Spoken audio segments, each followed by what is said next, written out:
আমারও যদি কোনো ভুল হয়ে থাকে, ইচ্ছাকৃতভাবে দেশের এবং জনগণের ক্ষতির কোনো চেষ্টা আল্লাহর রহমতে আমি কোনোদিন করিনি। আমার কোনো কাজে অসন্তুষ্ট হয়েছেন, আমার কোনো কাজে ব্যথিত হয়েছেন, দুঃখ পেয়েছেন, আমি তাদের সবার কাছে জানাচ্ছি আপনাদের এই বেদনার সঙ্গে আমি শরীক, আমিও দুঃখিত। জন্মগত নাগরিকত্ব আল্লাহর দান। কে কোথায় জন্ম নেবে এটা ফয়সালা তিনি করেন। এই জন্মসূত্রের নাগরিকত্ব কেড়ে নেওয়ার কোনো অধিকার নেই। তবু কেড়ে নেওয়া হয়েছিল। আজ আমার কোনো দুঃখ নাই, আমার কোনো দুঃখ নাই। আল্লাহ তাআলা সম্মানের সঙ্গে আমার দেশের সর্বোচ্চ আদালতের মাধ্যমে আমার নাগরিকত্ব ফিরিয়ে দিয়েছেন, আলহামদুলিল্লাহ। নাগরিকত্ব হচ্ছে সকল অধিকারের ভিত্তি। যদি নাগরিকত্বই স্বীকৃতি না হয় তাহলে আর কোনো অধিকারই স্বীকৃত হয় না। যেহেতু সরকার আমার নাগরিকত্ব স্বীকার করেনি এতদিন পর্যন্ত, এই কারণেই রাজনৈতিক অধিকারও আমার ছিল না। সরকারের নিকট রাজনৈতিক অধিকার স্বীকৃত ছিল না, আর বাকি অধিকার তো প্রশ্নই ওঠে না। আলহামদুলিল্লাহ, আজ আমি আপনাদের মতো একজন নাগরিক, এই দেশের 12 কোটি মানুষের মতোই আমি একজন জন্মসূত্রের নাগরিক।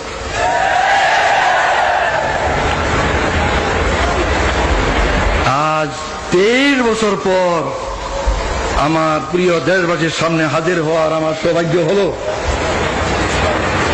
23 বছর পূর্বে আমার এই প্রিয় দেশের মাঠ, ময়দান, রাজপথ আমার বিচরণ ক্ষেত্র ছিল। এই 23টি বছর আমার জীবন থেকে কেড়ে নেওয়া হয়েছে।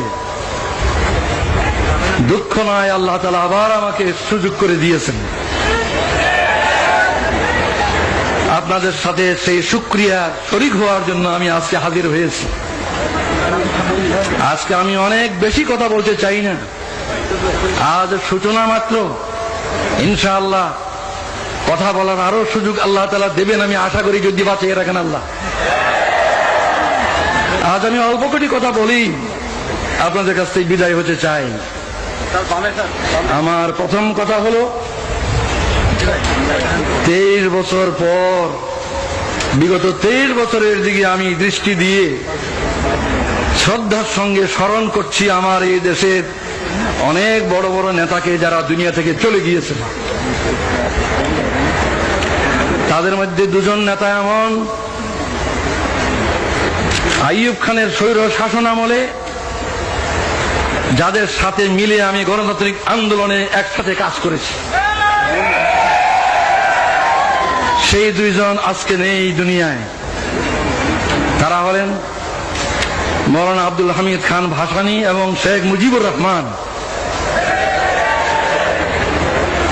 এরপর আমি স্মরণ করি আরো 2 জনকে। এই দেশে গণতন্ত্র পুনর্বহালের জন্য যাদের অবদান অস্বীকার করার সাধ্য কারণ নেই, সেই 2 জন দুনিয়ায় নেই আজ। একজন জেনারেল আতাউল গনি উসমানী, আর একজন জেনারেল পরবর্তীকালে প্রেসিডেন্ট জিয়াউর রহমান। শ্রদ্ধার সঙ্গে তাদের স্মরণ করি। আরো স্মরণ করি কয়েকজনকে, যারা এদেশে আল্লাহর দ্বীন, আল্লাহর কালিমার ঝান্ডাকে সমুন্নত করার জন্য আজীবন চেষ্টা করে গেছেন। তাদের অবদানকে আমি স্মরণ করি। এখানে একটা গুরুত্বপূর্ণ কথা আমি বলতে চাই, সেটা হচ্ছে রাজনীতির ময়দানে যারা কাজ করেন, বিভিন্ন দলের মধ্যে মতের পার্থক্য থাকা খুবই স্বাভাবিক, এবং এই পার্থক্যের কারণে রাজনৈতিক সিদ্ধান্ত ভিন্ন ভিন্ন হয়। বিভিন্ন দলের বিভিন্ন রকম রাজনৈতিক সিদ্ধান্ত হয়, এবং এক দলের সিদ্ধান্ত আরেক দলের নিকট গ্রহণযোগ্য হয় না। এটা হয়েই থাকে, এটা স্বাভাবিক। এই কারণে আমাদের মধ্যে যে দূরত্ব পারস্পরিক, এই দূরত্ব দূর করতে হবে। আর দূর করার পথ এটাই যে অতীতকে ভুলে যাওয়া। আমার বিরুদ্ধে যারা ব্যাপক অপপ্রচার করেছেন বহু বছর থেকে, আমি তাদের অপপ্রচারকে কিছুই মনে করি না। তাদের বিরুদ্ধে আমার কোনো বিদ্বেষ নাই, আমি তাদের বিরুদ্ধে কোনো অভিযোগ করব না। তাদেরকে আমি অনুরোধ করব, আসুন আমরা একসাথে মিলে দেশ গড়ার চেষ্টা করি। আমারও যদি কোনো ভুল হয়ে থাকে, ইচ্ছাকৃতভাবে দেশের এবং জনগণের ক্ষতির কোনো চেষ্টা আল্লাহর রহমতে আমি কোনোদিন করিনি। যা ভালো বুঝেছি দেশের জন্য, জনগণের কল্যাণের জন্য করেছি। এরপরেও মানুষের ভুল হয়, ভুল হতে পারে। কেউ আমার কোনো কাজকে ভুল মনে করতে পারেন, সাধারণত তাদেরকে আমি দোষী বলবো না। নবী ছাড়া কে দোষী নয়? দোষ কম বেশি সবারই আছে। তাই যারা আমার কোনো কাজকে ভুল মনে করেছেন, আমার কোনো কাজে অসন্তুষ্ট হয়েছেন, আমার কোনো কাজে ব্যথিত হয়েছেন, দুঃখ পেয়েছেন, আমি তাদের সবার কাছে জানাচ্ছি, আপনাদের এই বেদনার সঙ্গে আমি শরীক, আমিও দুঃখিত। আমি আল্লাহর কাছে দোয়া করি যাতে আমি বাকি জীবন যা কিছু করি কারো মনে দুঃখ না দিই, কারো মনে দুঃখ না আছে এমন ভাবে যেন আমি কাজ করতে পারি। আপনারাও এই দোয়া করুন। সর্বশেষে যে ঐক্যের কথা আমি আজ বলছি, এই ঐক্যের তো ভিত্তি চাই। ঐক্যের কথা সকলেই বলেন, অনেকেই বলেন, কিন্তু ঐক্যের একটা ভিত্তি প্রয়োজন। বিনা ভিত্তিতে ঐক্য কিছুতে পেরে দাঁড়াবে? আমার দৃষ্টিতে ঐক্যের ভিত্তি দুটো, একটা রাজনৈতিক ঐক্য আর একটা আদর্শিক ঐক্য। রাজনৈতিক ঐক্য, আদর্শিক ঐক্য, এই দুটো ঐক্যের ভিত্তিতে আমরা এই দেশের 12 কোটি মানুষকে ঐক্যবদ্ধ করতে পারি। রাজনৈতিক ঐক্য মানে হচ্ছে এই বাংলাদেশের যে সীমানা, এই সীমানার ভিতরে যে বাংলাদেশ, এই বাংলাদেশের স্বাধীনতা, সার্বভৌমত্বকে হেফাজত করতে হবে। অত্যন্ত বেদনার সঙ্গে লক্ষ্য করছি, বিদেশ থেকে এসে কিছু লোক আমাদের দেশে এই কথা বলার সাহস পায় যে 47-এর সীমানা উঠিয়ে দিতে হবে। 47-এর সীমানা উঠিয়ে দিলে বাংলাদেশ কোথায় থাকবে? 47-এ ভারত ভাগ করে যে সীমানা ঠিক করা হয়েছিল, সেই সীমানায় কি বাংলাদেশের সীমানা নয়? 71-এ কি সেই সীমানার ভিতরেই স্বাধীন বাংলাদেশ কায়েম হয়নি? এই সীমানার হেফাজত করা হলো রাজনৈতিক ঐক্যের পয়লা ভিত্তি। রাজনৈতিক ঐক্যের ভিত্তি এটাই। যারা এই সীমানা তুলে দিতে চায় তারা এদেশের স্বাধীনতার রক্ষক হতে পারে না।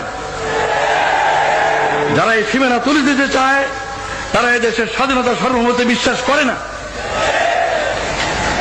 আমি বিশ্বাস করি দেশের দায়িত্বশীল সকল রাজনৈতিক দল এই বিষয়ে একমত যে বাংলাদেশের এই সীমানার ভিতরে যে সীমানা 47 হয়েছিল এবং 71-এ যে সীমানাকে নিয়ে স্বাধীন সার্বভৌম বাংলাদেশ প্রতিষ্ঠিত হয়েছে, এই সীমানার হেফাজত করা আমাদের সকলের পবিত্র দায়িত্ব এবং এটা আমাদের রাজনৈতিক ঐক্যের ভিত্তি।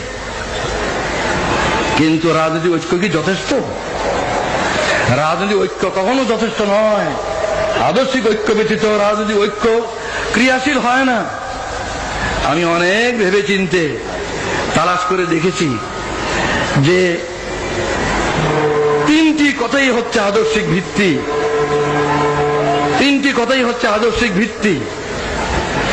আল্লাহ যিনি আমাদেরকে সৃষ্টি করেছেন, যিনি আমাদের মনিব, মাহবুদ, প্রভু,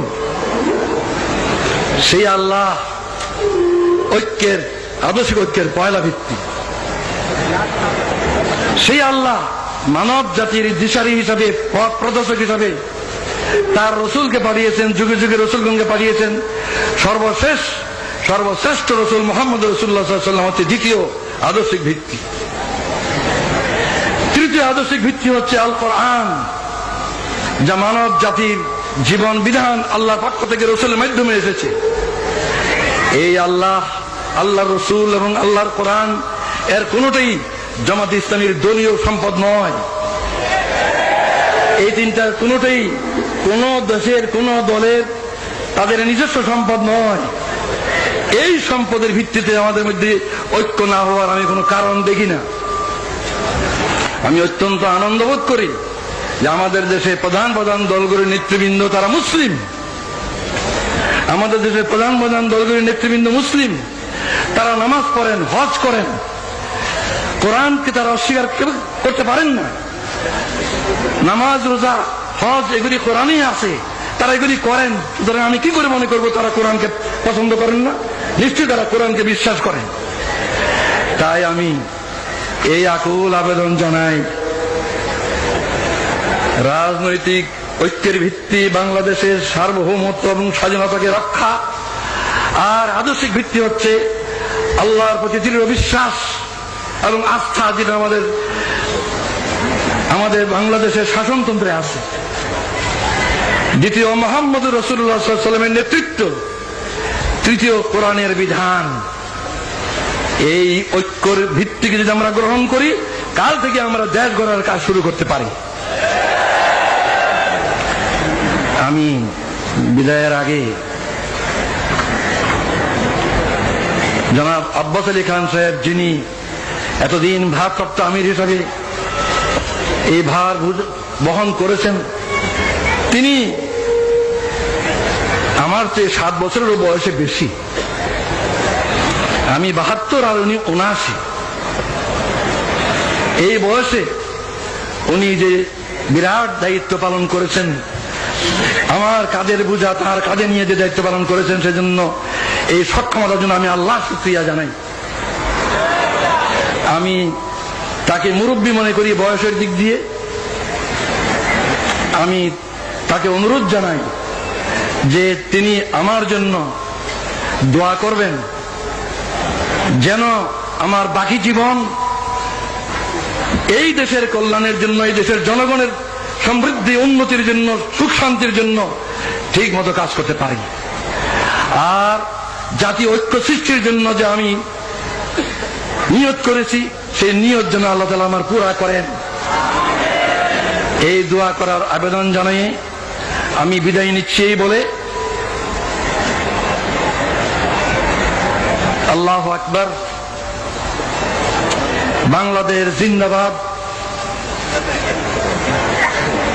জামাতে ইসলামী জিন্দাবাদ, খোদা হাফেজ, আসসালামু আলাইকুম ওয়া রাহমাতুল্লাহ।